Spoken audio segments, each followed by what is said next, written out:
Great. Hello, how are you? We're missing you a lot. I hope you're at home keeping safe, washing your hands, and I just have to say we miss you. We miss you a lot. The school is so quiet without children. Anyway, I thought I'd take the opportunity to read you a story.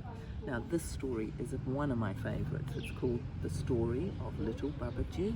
Can you see him here on the front? Once upon a time, there was a little boy and his name was Little Babaji. Doesn't he look happy? And his mother was called Mamaji. Look, she's sewing. Can you guess what the father was called? And his father was called Papaji. And Mamaji made him a beautiful little red coat and a pair of beautiful little blue trousers. Doesn't she look so happy? She looks very proud of her work, doesn't she? And Papaji went to the bazaar and brought him a beautiful green umbrella and lovely little pair of purple shoes with crimson soles and crimson linings. Look, he's looking hard to see if they're good ones.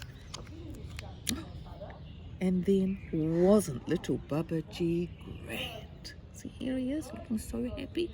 And don't his mum and dad look so proud and happy of him, about him? So he put on all his fine clothes and he went out for a walk in the jungle.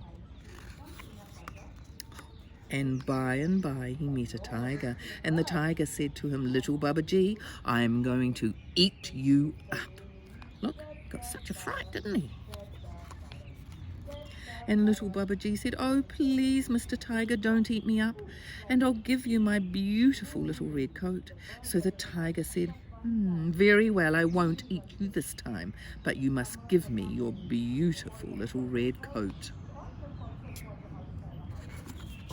Oh, look, doesn't the tiger look flash?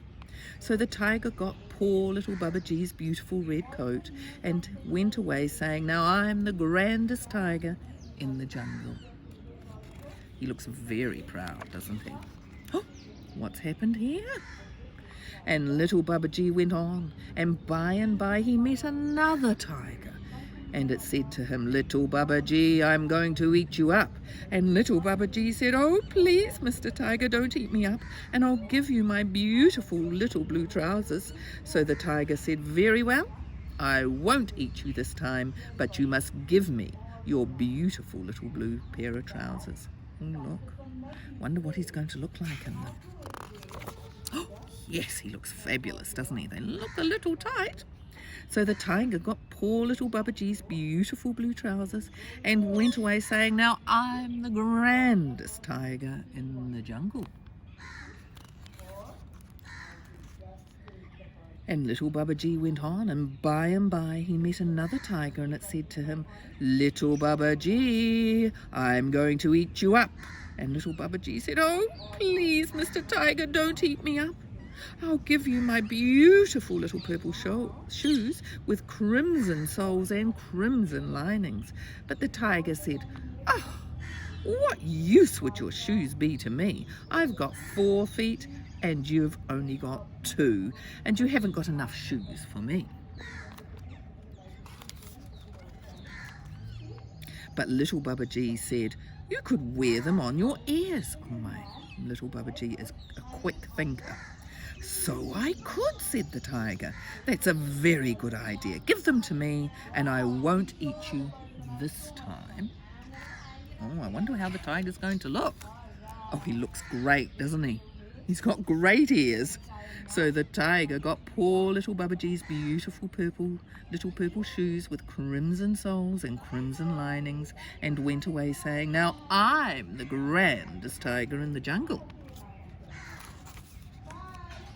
And by little Babaji met another tiger and said to him, "Little Babaji, I'm going to eat you up." And little Babaji said, "Oh, please, Mr. Tiger, don't eat me up.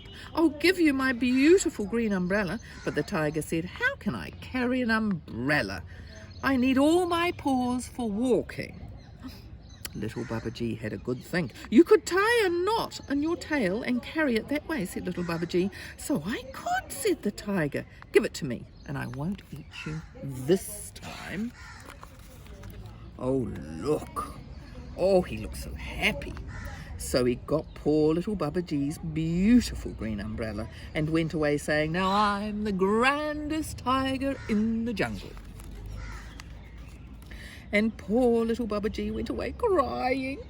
Look, he's so sad because the cruel tigers had taken all his fine clothes. He's so sad. Presently he heard a horrible noise that sounded like grrr, and it got louder and louder. "Oh dear," said the little Babaji, "there are all the tigers coming back to eat me up. What shall I do?"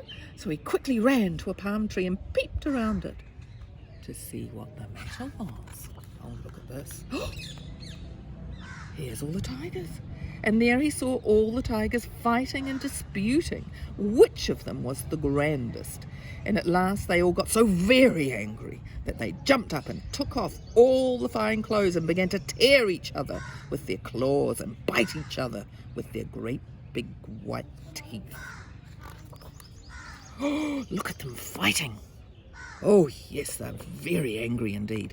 I'm glad they took their clothes off so they won't get ripped and ruined. Then they came rolling and tumbling right to the foot of the very tree where little Babaji was hiding. But he jumped up quickly behind the umbrella, and the tigers all caught hold of each other's tails, and they wrangled and scrambled, and so they found themselves in a ring around the tree. And look, there's little Babaji hiding, and look what he's got in his hands. Oh, I think something good's going to happen. And then when the tigers were wee and very far away, little Babaji jumped up and called out, "Oh tigers, why have you taken off all your nice clothes? Don't you want them anymore?" But the tigers only answered, "Grrr!" And then little Babaji said, "If you want them, say so, or I'll take them away." But the tigers would not let go of each other's tails, so they could only say, "Grrr!"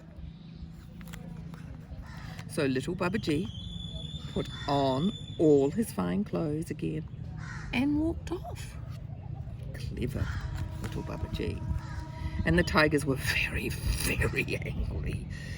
But still they would not let go of each other's tails. Look, they are so angry. See their grumpy faces? And they were so angry that they ran round the tree trying to eat each other up. And they ran faster and faster. Oh, look at them running so fast you can't really see them. Till they were whirling around so fast that you couldn't see their legs at all. And they ran faster and faster and faster and faster. I wonder what's going to happen. Till they all just melted away, and there was nothing left but a big pool of melted butter, or ghee, as it's called in India, you know that, round the foot of the tree. Look at all this ghee. Looks lovely and golden. And look, the monkey's looking very confused. Now Papaji was coming back home from his work with a great big brass pot in his arms, and when he saw what was left of the tigers, he said, "Ooh, what lovely melted ghee. I'll take this home to Mamaji for her to cook with." So he put it into the great big brass pot and took it home for Mamaji to cook with. Here she is cooking. When Mamaji saw the melted butter, wasn't she pleased. "Now," she said, "we'll have pancakes for supper." And she got the flour and eggs and milk and sugar and butter, and she made a huge big plate of the most lovely pancakes, which she fried with them in the melted ghee which the tigers had made, and they were just as yellow and brown as little tigers. They look delicious, don't they? And then they all sat down to supper. Don't they look so happy? They're going to love eating those pancakes. And Mamaji ate 27 pancakes and Papaji ate 55. And little Babaji ate 169 because he was so hungry. And that's the end. I hope you enjoyed the story. Bye.